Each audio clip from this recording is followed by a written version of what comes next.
वालेकुम रहमतुल्लाहि व बरकातुहू। प्यारे बच्चों, जैसे कि हमारा जो सब डोमेन 8 है सरफेस एरिया एंड वॉल्यूम वो ख़त्म हो गया। नाउ आज हम उसकी समरी को देखेंगे। ठीक है, जैसे कि चैप्टर के एंड में समरी दी गई होती है जिसमें मेन पॉइंट्स जो चैप्टर में हमने स्टडी किए होते हैं, लर्न किए होते हैं, वो बताए गए होते हैं। ठीक है, तो हमारी डोमेन बेसिकली मेजरमेंट है, हम मेजरमेंट पे काम कर रहे हैं।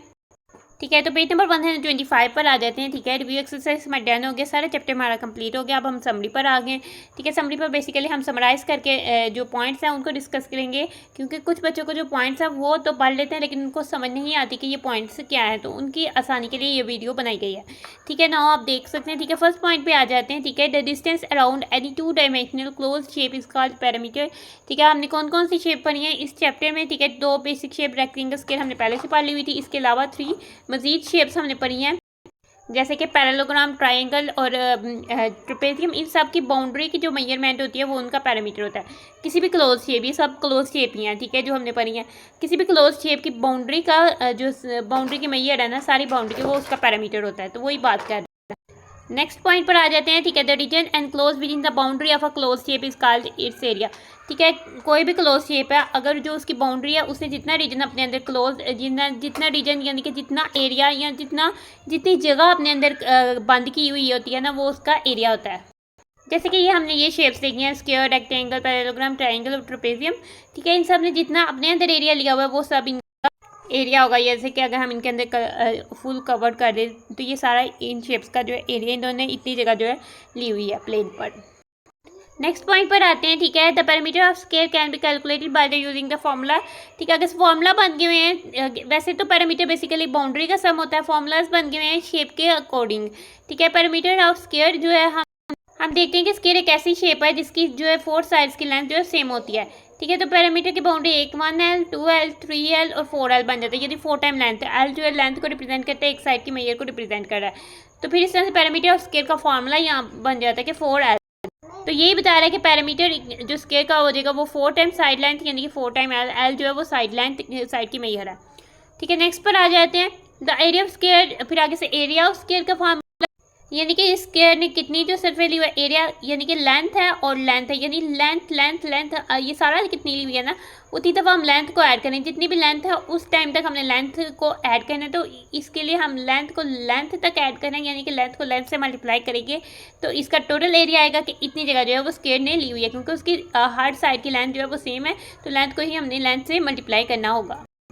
तो इस तरह से एरिया का फॉर्मूला बन जाता है side line multiply by side line. तो साइड लाइन को हम एल से रिप्रेजेंट करते हैं, एल मल्टीप्लाई बाय एल। ठीक है, जैसे कि हमने चैप्टर 1 में सीखा था, एल अगर 2 टाइम्स है तो उसका इंडेक्स 2 हम लिख सकते हैं। ठीक है, अब नेक्स्ट पॉइंट पर आ जाते हैं। The parameter of rectangle can be calculated. अब पैरामीटर, क्योंकि रेक्टेंगल भी एक स्पेसिफिक शेप है, एक महसूस शेप है ना, उसका पैरामीटर किस तरह से कैलकुलेट किया जा सकता है। ठीक है, रेक्टेंगल एक ऐसी शेप्स होती है जिसकी अपोजिट साइड्स की लेंथ इक्वल होती है, जैसे ऊपर नीचे की, और साइड्स वाली साइड्स की लेंथ इक्वल होती हैं। ठीक है, तो इसका पैरामीटर इसकी बाउंड्री का सम है, तो पैरामीटर क्या हो जाएगा, 2 ये वाली साइड्स, यानी अगर हम इनको एक का नाम दें 2 लेंथ प्लस 2 ये अगर ब्रेथ है तो प्लस 2 ब्रेथ, 2 कॉमन ले लें तो 2 इंटू लेंथ प्लस ब्रेथ हो जाएगा। तो बेसिकली यही आ जाता है पैरामीटर जो रेक्टेंगल का, 2 इंटू लेंथ प्लस ब्रेथ, क्योंकि लेंथ और ब्रेथ जो है वो डिफरेंट होती हैं रेक्टेंगल में, इसलिए हमने इन 2 टर्म्स का यूज़ किया। ठीक है, अब area of rectangle can be calculated by using the formula. ठीक है, रेक्टेंगल के एरिया, क्योंकि लेंथ टाइम उसने ब्रेथ ली हुई है, तो लेंथ को ब्रेथ से मल्टीप्लाई करेंगे तो ये एरिया ऑफ रेक्टेंगल का फॉर्मूला जनरेट हो जाएगा। ठीक है, अब आ जाते हैं नेक्स्ट में। ठीक है, the area of path can be calculated by using the formula. Area of path, basically हमारे पास जो क्वेश्चन आए थे उसमें था एरिया ऑफ शेडेड पाथ। ठीक है, उसमें 2 शेप्स दी होती थी और बताया होता था कि शेडेड पाथ का एरिया फाइंड करें। ठीक है, 2 शेप्स का हम एरिया फाइंड कर लेते थे। हम क्या करते थे, एरिया ऑफ लार्जेस्ट शेप में से area of smallest shape minus कर देते थे, दोनों एरिया ऑफ लार्जेस्ट शेप भी फाइंड करते थे और एरिया ऑफ स्मॉलेस्ट शेप भी, यहाँ कभी आउटर इनर भी कह देते थे उनको। ठीक है, तो में से माइनस कर देते थे तो हमारे पास एरिया ऑफ पाथ आ जाता था। ठीक है, जैसे कि हम एरिया ऑफ लार्जेस्ट स्केल में से एरिया ऑफ स्मॉलर स्केल निकाल दें तो ये हमारे पास एरिया ऑफ पाथ आ जाएगा। एरिया ऑफ लार्जर रेक्टेंगल में से एरिया ऑफ स्मॉलर रेक्टेंगल निकाल दें तो ये एरिया ऑफ पाथ जो रेड कलर से शो हो रहा है वो आ जाएगा। एरिया ऑफ लार्जर पैरेललोग्राम से एरिया ऑफ स्मॉलर पैरेललोग्राम निकाल दें तो ये एरिया ऑफ पाथ आ जाएगा। Area of triangle, larger triangle से एरिया ऑफ स्मॉलर ट्राइंगल निकाल दें तो एरिया ऑफ पाथ आ जाएगा। एरिया ऑफ आउटर ट्रेपेजियम में से एरिया ऑफ इनर ट्रेपेजियम निकाल दें तो ये एरिया ऑफ पाथ आ जाएगा। इसके अलावा या तो सेम शेप्स यूज़ हुई हैं, डिफरेंट शेप भी यूज़ हो सकती हैं।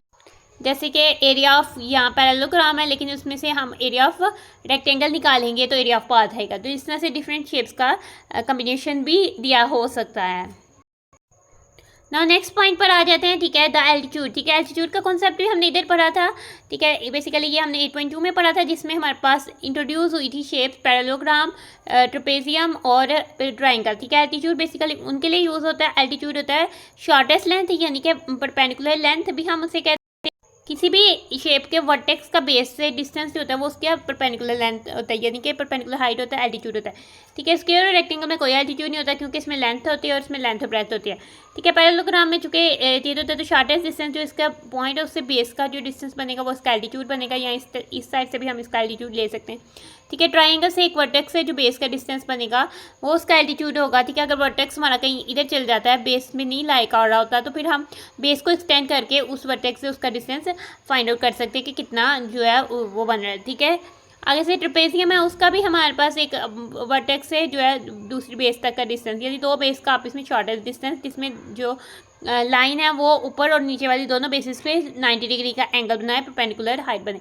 तो ये बेसिकली इन सब का एल्टीट्यूड हो जाएगा, जिसको हम परपेंडिकुलर हाइट भी कहते हैं। ठीक है, अब आगे यहाँ से आ जाते हैं। Parallelogram is a four sided close shape formed by two pairs of parallel line. ठीक है, पैरेललोग्राम एक फोर साइडेड क्लोज शेप है। ठीक है, क्वाड्रिलेटरल है, कोई किसी भी फोर साइडेड शेप को हम क्वाड्रिलेटरल कह सकते हैं। क्वाड का मीन होता है फोर। ठीक है, four sided close shape polygon है। ठीक है, ये पैरेललोग्राम है, इसकी टू साइड्स यानी कि इसके ऑपोजिट साइड जो है वो पैरेलल है। पैरेलल का मतलब होता है ऐसी लाइंस जो कभी भी एक दूसरे को इंटरसेक्ट नहीं करती। हम इन अगर लाइंस को एक्सटेंड करें तो वो कभी भी जो है वो एक दूसरे को, अगर हम ये देखें लाइन पर बढ़ा दें,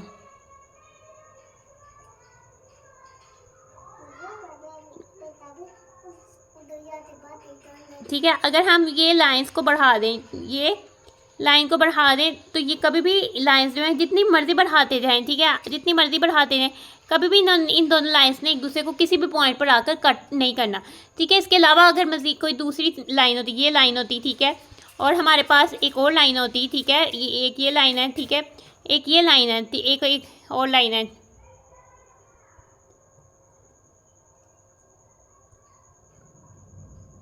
ठीक है, ठीक है, इन दो लाइंस, ये दो हमारे पास लाइन है, लेकिन हम इन दो लाइन को अगर किसी पॉइंट पे बढ़ाते जाएं, ठीक है, इनको बढ़ा दें,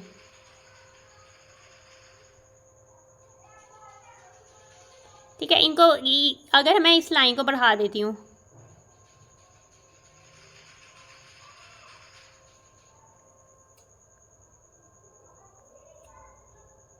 ठीक है, इस लाइन के ऊपर लेट्स सपोज कि मैं इसको बढ़ा रही हूँ, ठीक है, ये अब लाइन बढ़ गई है, इधर तक मैंने इसको बढ़ाया, ठीक है, दूसरी लाइन को भी बढ़ाती हूँ, ये लाइन है ना, इसके, ठीक है, इन्होंने किसी पॉइंट पर जाके एक दूसरे को कट कर लिया है। ठीक है, अब हम देखते हैं इस पॉइंट पर जाकर ये कट कर गई हैं, एक दूसरे को साथ टच कर गई हैं, तो ये दो पैरेलल लाइंस नहीं हैं। इन दोनों लाइंस को जितना मर्जी बढ़ाएं ये कभी भी एक दूसरे को कट नहीं करेंगे, इसलिए ये लाइंस जो है वो पैरेलल है। ठीक है, पैरेललोग्राम ऐसी शेप होती है कि जिसमें ये लाइन पेयर भी पैरेलल है, ये भी अगर हम इस पेयर को भी जितना मर्जी एक्सटेंड करें, बढ़ा दें, ये भी लाइंस जो है कभी भी एक दूसरे को कट नहीं करेंगी, कभी भी एक दूसरे को टच नहीं करेंगी, ये भी पैरेलल है।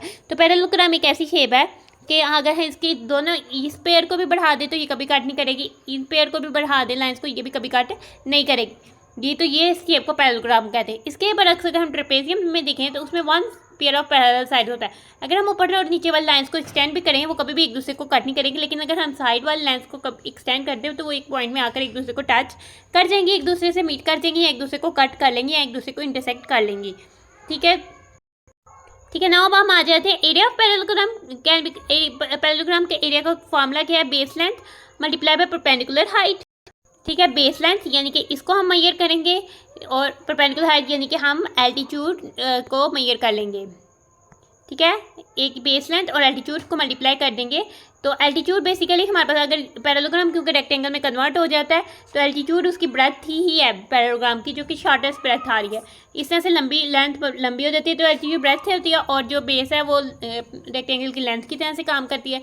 तो जैसे रेक्टेंगल का area length multiply bye breath होता है तो पैरेललोग्राम का एरिया जो है वो base length multiply bye altitude हो जाएगा, क्योंकि दोनों जो है सेम, दोनों शेप में क्या चीज़ सिमिलर है कि पैरेललोग्राम को हम रेक्टेंगल में कन्वर्ट कर सकते हैं। उसकी अगर एक ट्राइंगल को कट करके इधर पेस्ट करें तो वो एक रेक्टेंगल ही बन जाता है।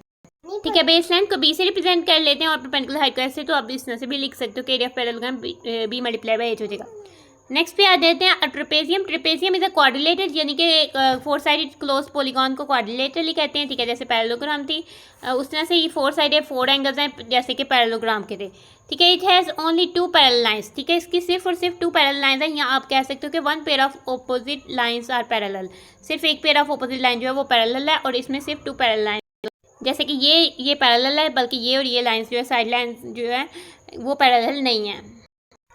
ठीक है, नेक्स्ट पॉइंट पर आते हैं। If any trapezium has only one pair of parallel equal sides in measurement is the trapezium is called regular. इसमें थोड़ी सी इन्होंने की है, उन्होंने ट्रेपेजियम की बात की है, ट्रेपेजियम की बात की है तो उन्होंने लाजमी इसमें के अंदर ही मेंशन हो गया कि उसका एक पेयर ऑफ साइड जो है वो पैरेलल है, लेकिन एक नहीं है। Has only one pair of non parallel equal sides. ठीक है, नॉन पैरेलल है क्योंकि वन पेयर जो नॉन पैरेलल साइड्स हैं वो इक्वल हैं। ठीक है, उसमें ये इन्होंने नॉन का यूज़ नहीं किया, ये बेसिकली नॉन पैरेलल साइड्स का जो पेयर है वो इक्वल है, तो उस ट्रेपेजियम को हम रेगुलर ट्रेपेजियम कहेंगे। ठीक है, तो ये बात बेसिकली वो कर।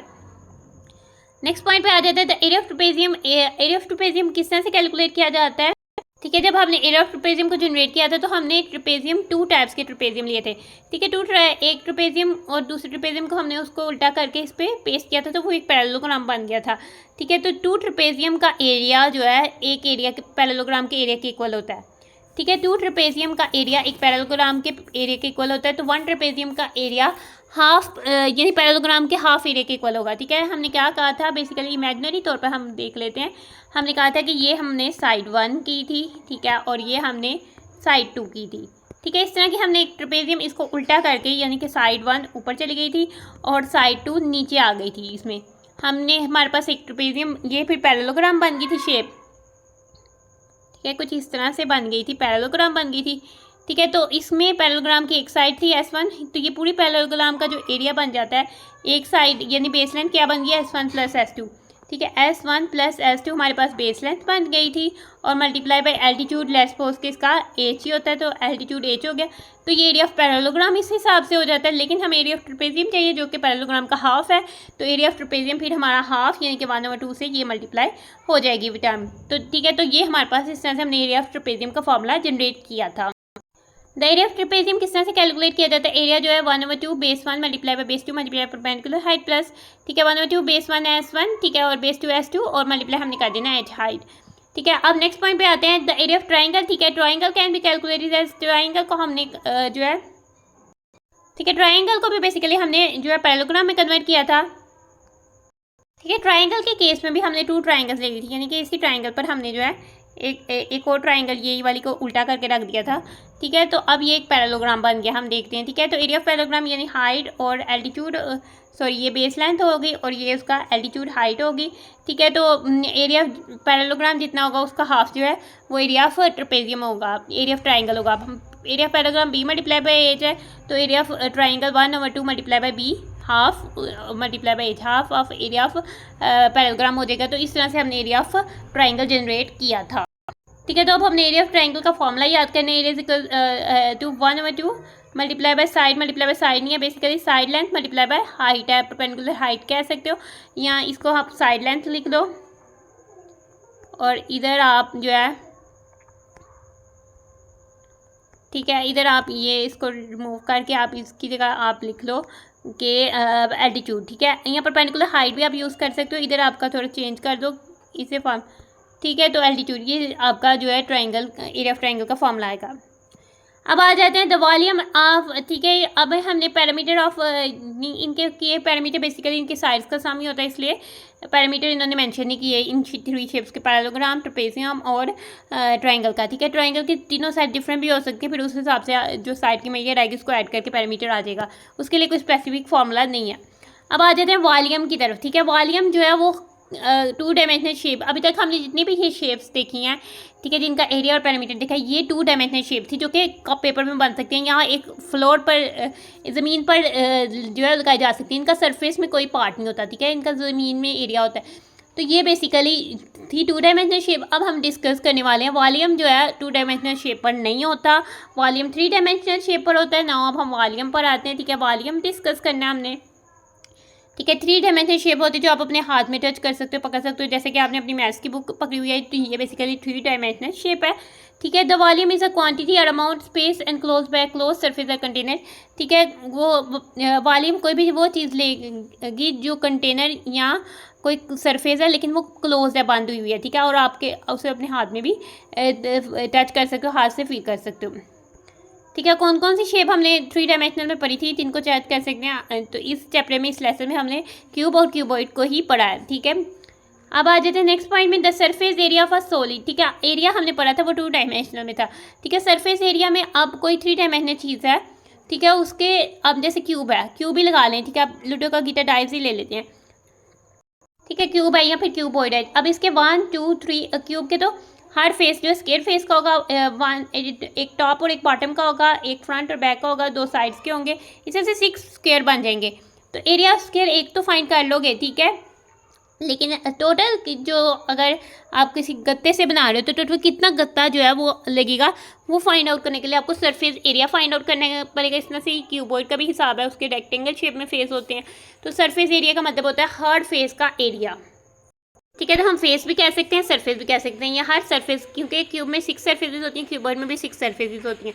हर सरफेस का एरिया करके ऐड कर देना तो उसको सरफेस एरिया कहेंगे, ठीक है। नेक्स्ट पॉइंट पर आते हैं, 3 डायमेंशनल फिगर और shapes are the solid figures which have thickness and can be held in human hand, ठीक है। जो 3 डायमेंशनल फिगर्स या शेप्स एक ही चीज़ को कहते हैं, वो उसमें कोई ना कोई थिकनेस होती है, यानी कोई ना कोई चौड़ाई मोटाई होती है, जिसको ह्यूमन हाथ जो है फील भी कर सकता है और टच भी कर सकता है, ठीक है। 3 dimensional solid body bounded by 6 square surface is known as cube, ठीक है। एक 3 डायमेंशनल सॉलिड बॉडी है, कोई भी 3 डायमेंशनल चीज़ है, ठीक है, जिसे आप टच कर सकते हो। किस तरह के उसके जो 6 फेस बने हुए हैं, ठीक है, सारे आपस में ज्वाइन है और सारे के सारे फेसेस स्क्वायर शेप के हों, तो ऐसी शेप को हम क्यूब कहेंगे। जैसे कि ये शेप हमारे पास क्यूब है, ठीक है। इस तरह की शेप की बहुत सारी चीज़ें होती हैं। रूबिक पजल हो सकती है जिसमें आप कलर्स को मैच करते हो, ठीक है। लूडो का गीटा डाइस हो सकता है, ठीक है। ये क्यूब शेप की चीज़ें होती हैं। आइस क्यूब्स हो सकते हैं, ठीक है। 3 डायमेंशनल सॉलिड बॉडी एक 3 डायमेंशनल सॉलिड है जिसको आप टच कर सकते हो, बाउंडेड बाय 6 रेक्टेंगुलर सरफेसेस। उसके जो 6 रेक्टेंगुलर शेप में सरफेसेस हैं उसको हम क्यूबॉइड कहते हैं। जैसे कि इस तरह की शेप हो सकती है क्यूबॉइड शेप। आपका शू बॉक्स हो सकता है जिसमें आपके जूते लेके आते हैं, वो क्यूबॉइड शेप में हो सकता है। इसके अलावा आपका ज्योमेट्री बॉक्स हो सकता है, लंच बॉक्स हो सकता है क्यूबॉइड शेप में, मैच बॉक्स हो सकता है, यानी माचिस की डिब्बिया भी क्यूबॉइड शेप में होती है, ठीक है। आगे से 3 डायमेंशनल शेप के सरफेस एरिया भी होते हैं और वॉल्यूम भी होते हैं, ठीक है। तो हमने क्यूब और क्यूबॉइड पढ़ा है, तो इनके ही नहीं के सरफेस एरिया और वॉल्यूम को देखते हैं। सबसे पहले हमें बता दिया हुआ है क्यूबॉइड के सरफेस एरिया का वॉल्यूम दिया हुआ है, क्योंकि ठीक है। तो ये रहा क्यूबॉइड, ठीक है। इसके सरफेस एरिया का मतलब है कि इसके जो सारे 6 एरियाज हैं उनको प्लस करना है, ठीक है। अब हम देखते हैं, ठीक है। हमारे पास बन जाएगी एक, हमारे पास ये लेट्स सपोज की लेंथ बन गई है, ठीक है। ये हमारे पास लेंथ है, तो ये भी हमारे पास लेंथ है, ये भी हमारे पास इधर से लेंथ है, और ये हमारे पास लेंथ की डायमेंशन को शो कर रहा है, ठीक है। अब हम कहते हैं बी से ब्रेथ बन गई है, ये ब्रेथ वाली साइड पे, ये भी ब्रेथ है इसकी, ये जो एज की मेयर है ये ब्रेथ वाली है, ये भी ब्रेथ है, ये भी ब्रेथ है, और एज से हम रिप्रेजेंट कर लेते हैं कि हाइट है, ठीक है। ये हमारे पास हाइट होगी, और इसके अलावा ये भी हाइट है, और इसके अलावा ये भी हाइट है, और इसके अलावा ये भी हाइट है, ठीक है। अब हम देखते हैं, अब हमने जो इसके सरफेस एरिया फाइंड करना है, उसके 6 फेसेस का एरिया फाइंड आउट करना है, ठीक है। 6 फेसेस में से जो टॉप का एरिया उसमें ये लेंथ और ब्रेथ मल्टीप्लाई होंगी, क्योंकि रेक्टेंगल बन रहा है ना, लेंथ और ब्रेथ मल्टीप्लाई होगी, और बॉटम का एरिया में भी लेंथ और ब्रेथ आ रही है, लेंथ और ब्रेथ मल्टीप्लाई होंगी, तो 2 हमारे पास आ जाएगी लेंथ प्लस ब्रेथ, ठीक है। अब और ऐड करने 2 फेसेस, ठीक है। 2 फेसेस का एरिया ये हो गया। अब 2 हम ले लेते हैं कि ये जो ये क्या कहते हैं, ये साइड वाले में ब्रेथ, इसमें ये ब्रेथ है और ये हाइट है, ये भी रेक्टेंगल बन रहा है, तो 2 एक ये फेस बन रहा है और एक ये भी ब्रेथ और हाइट वाला बन रहा है, तो 2 फेसेस इसके बन जाते हैं ब्रेथ मल्टीप्लाई बाय हाइट के साथ। और फिर अब हमने लेना है, ठीक है, फ्रंट में क्या है, ये हमारे पास लेंथ है और ये हाइट है, लेंथ हाइट, ठीक है। और इधर से भी पीछे वाला भी लेंथ हाइट, ठीक है। 2 रेक्टेंगल बन रहे हैं जिनकी सेम डायमेंशन है, लेंथ और हाइट, प्लस हम ले लेंगे 2 into length multiply by height, या फिर हाइट मल्टीप्लाई बाय लेंथ।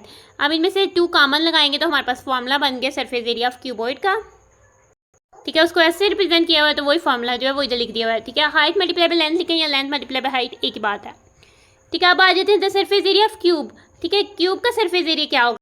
ठीक है, क्यूब में आते हैं। ठीक है, उसके हर हेड ये नहीं स्क्वायर शेप में, अगर हम इसको लेंथ एल से रिप्रेजेंट करते हैं तो ये भी एल ही होगी। ठीक है, साइड वाली भी एल होगी क्योंकि क्यूब है, स्क्वायर शेप है। ठीक है, सारी साइड लेंथ एल होगी। ठीक है, इसके अलावा हम अगर देखें तो इसमें से आ जाएँ तो ये भी स्क्वायर शेप है, ये भी लेंथ एल ये मतलब कि ये भी स्क्वायर शेप है, लेंथ एल होगी, और ये भी लेंथ एल होगी। फिर ये वाली दो साइड पे आ जाए, स्क्वायर शेप है, लेंथ एल होगी। इस तरह से नीचे भी आ जाए, सारी से लेंथ एल होगी। जो 6 फेसेस बनेंगे, ठीक है, जैसे टॉप और बॉटम, वो भी एल मल्टीप्लाई बाय एल होगा। ठीक है, हम लेते हैं तो टॉप यानी बॉटम में भी एल मल्टीप्लाई बाय एल है, इधर साइड में भी एल मल्टीप्लाई बाय एल है, इधर भी साइड में एल मल्टीप्लाई बाय एल है, और फ्रंट और बैक में भी है। तो 6 time just L multiply by L आ रहा है। ठीक है, ये हमारे पास सरफेस एरिया ऑफ क्यूब हो जाएगा। ठीक है, 6 और एल को इंडेक्स में लिखते हैं, एल 2 टाइम आ रहा है, उसका इंडेक्स 2 हो जाएगा। तो 6 एल्स के जो है सरफेस एरिया ऑफ क्यूब का फॉर्मूला बन जाएगा। और अब हमने इस फॉर्मूले को याद कर लेना है। ठीक है, हम नेक्स्ट पॉइंट पर आते हैं। इसके बाद द वॉल्यूम ऑफ क्यूबॉइड, यानी कि सरफेस में उसने कितनी जगह ली हुई है। ठीक है, वो किस तरह से होगा? ठीक है, वॉल्यूम यानी कि इसने सरफेस में कितनी जगह ली हुई है। ठीक है, अगर हम देखें ये एरिया बनता है लेंथ मल्टीप्लाई बाय ब्रेथ, कितने टाइम तक, कितनी हाइट तक area length multiply bye breath है, टॉप से बॉटम सेम है तो हाइट तक एच तक है, तो length multiply bye breath multiply by height जो है इसका टोटल वॉल्यूम, टोटल सरफेस में इसने इतनी जगह ली होगी। तो वॉल्यूम फिर हमारा बन जाएगा, तो वॉल्यूम ऑफ क्यूबॉइड हमारा बन जाएगा length multiply bye breath multiply by height. ठीक है, ना अब हम आ जाते हैं वॉल्यूम ऑफ क्यूब, क्योंकि क्यूब भी क्यूबॉइड से सिमिलर शेप है, बस उसमें length multiply by length, cuboid का वॉल्यूम होगा लेंथ मल्टीप्लाई बाय लेंथ। ठीक है, तो उसको इंडेक्स फॉर्म में लिख देंगे तो एल की क्यूब आ जाएगा। ठीक है, तो ये हमारे पॉइंट्स जो हो जाते हैं वो तो हो जाते हैं डन। अब यहाँ पर हम गो लाइन आ जाता है, इस पर आ जाते हैं। ठीक है, use the following online games link to practice volume of cube and cuboid. ठीक है, अब अगर आपने क्यूब और क्यूबॉइड शेप के वॉल्यूम की प्रैक्टिस करनी है तो 2 गेम्स का लिंक दिया हुआ है। ठीक है, आपने इसको जो है सर्च करना है। ठीक है, आपने एज इट इज़ इसको टाइप करना है, ज़रा भी मिसिंग नहीं करनी। ठीक है, और इसके अलावा ये लिंक्स जो है वो मैं वीडियो के डिस्क्रिप्शन में भी डाल रही हूँ, आप उसको जस्ट क्लिक करके एग्जैक्ट इसी वेबसाइट पर पहुँचोगे। ठीक है, तो फर्स्ट लिंक आपने टाइप करना है। ठीक है, आपने इस तरह से ये सारा जो है लिंक टाइप कर देना है। ठीक है, जब आप इसको टाइप करके इसको सर्च आउट करोगे, ठीक है, आपके सामने एक ऐसा फेस खुलेगा। आपने उसके बाद प्ले गेम करना है। ठीक है, और उसके बाद साइन इन करना है। आप साइन अप विद गूगल करोगे तो जस्ट आप पहुँचोगे। अब आपसे इधर जो है आपके पेरेंट की डेट ऑफ बर्थ पूछेगा, आपकी नहीं पूछेगा। तो आपने कोशिश करनी है आप जो है आप भी अब 12 ईयर यानी कि आप भी आप 10 ईयर्स के से आप भी होगे, बड़े होगे, तो आप इसको फिल कर सकते हो। आप अपनी मदर की आपको अगर डेट ऑफ बर्थ पता है तो आप उसको एंटर कर लें और बहुत ध्यान से जो है इंस्ट्रक्शंस को फिल करें। अगर आप ठीक है चाइल्ड निक नेम यानी कि अपना निक नेम बता दें, इस तरह से आप इसको इंस्ट्रक्शन को अगर आप मदर हैं या वाकई मदर हैं तो आप अपने बच्चे के लिए इस तरह से बना सकते हैं। ठीक है, आपने इस तरह से करने के बाद आगे से जाना है, तो जन एंड में पहुंचेंगे तो गेम आपकी स्टार्ट हो जाएगी। जब काफ़ी सारे क्वेश्चन आपसे करेगा, देन आप रजिस्टर्ड हो जाओगे, इसमें साइन अप हो जाओगे, देन आप गेम्स जो है वो खेल सकते हो। ठीक है, दूसरा लिंक आपको जो दिया गया है, ठीक है, उसका लिंक भी जो है वीडियो के डिस्क्रिप्शन में होगा, आप उसको क्लिक करके ओपन कर सकते हो। ठीक है, मैंने तो वैसे ये टाइप किया था लिंक, फिर मैंने सर्च आउट किया था, लेकिन मेरे सामने ये जो है वो पेज ओपन नहीं हुआ था। लेकिन लिंक जो है वो मैं डिस्क्रिप्शन में डाल रही हूँ, अब उसको टच करो, मे भी उस वक्त जो है वो पेज ओपन हो जाए। ठीक है, देन आप जो है फिर गेम को प्ले कर सकते हो। तो बच्चों, हमारी वीडियो का टॉपिक हो गया खत्म, इसलिए हम कर रहे हैं वीडियो का एंड। उम्मीद है कि आपको वीडियो में सीखने को बहुत कुछ मिला होगा। अल्लाह हाफिज़।